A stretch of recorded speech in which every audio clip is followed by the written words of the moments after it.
Hi, my name is Alexandria Bobbitt, and I'll be discussing the Chinese disinformation campaign around coronavirus. These are the main issues and questions that will be discussed either discussed or touched on in the video.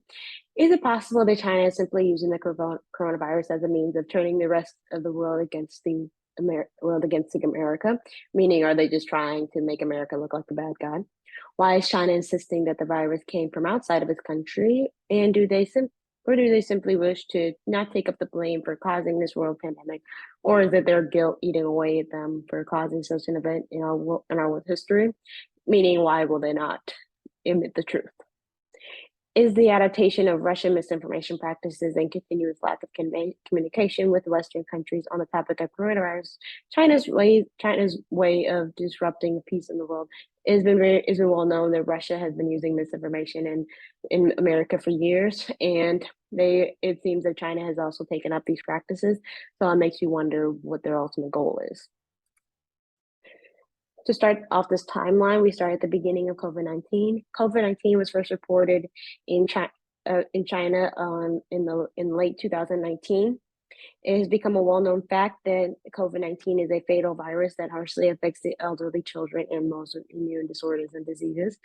Even for people with healthy immune disorders, they can be a healthy immune systems, they can be subject to hospitalization with unvaccinated. China became the main source of blame for the virus, seeing as how it first originated in their country. However, this has also resulted in China retaliating harshly, meaning that they were trying to prove that they did not cause. Next came the social media rise. Where it was not the first time that China had used social media as social media and disinformation, seeing as how they used it prior against Taiwan in order to promote more pro-Beijing opposition parties in Taiwan. Social media started to pick up in January of 2019 to promote Chinese diplomacy and discredit pro-democracy protests in Hong Kong. This resulted in them operating in 7 languages, 30 social media platforms, and 40 plus websites and forums. This graph shows the significant increase in Twitter accounts between 2018 to 2021.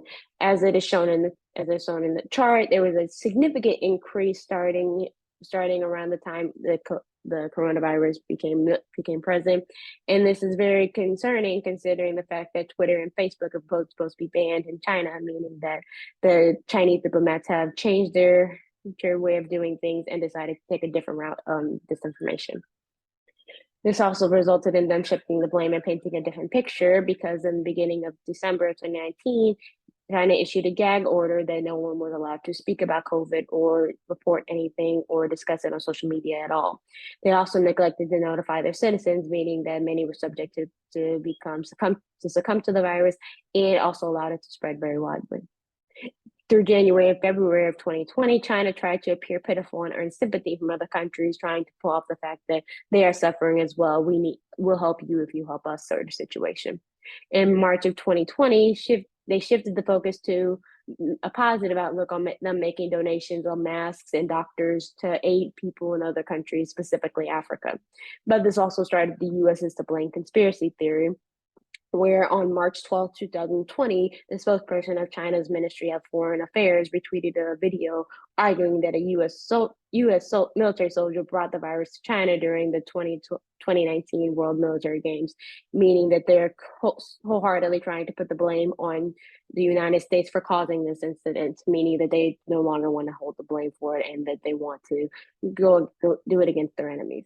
However, this became controversial, seeing as how their aid that they provided had turned out to be faulty, and there was no distinction between whether it was government aid or nominally private Chinese organizations, meaning they may have marketed it as Chinese government aid, while it was actually just something from a private place. They also enlisted other countries and brought about fear, where with the UE, they denied watering down a report on the coronavirus disinformation due to the fact that China had threatened to stop their supply chain of medical aid. It also became known that China targeted the US Asian Americans to protest racial injustice as a way to divert America's attention from the virus to other things. In this myth, it shows how disinformation is not that serious in the aspect of information operations. It's more of a way to inspire propaganda and infighting between the country's people, used to strike fear into enemies but inspire allies. Today, China remains closed off from the rest of the world, and Chinese authorities even blocked footage from Shanghai's lockdown in April 2022 about the abysmal conditions of the environment, meaning that they are still refusing to share information with the world and are not treating their citizens as patriotically as they demonstrate to be. Thank you. These are my sources. Have a good day.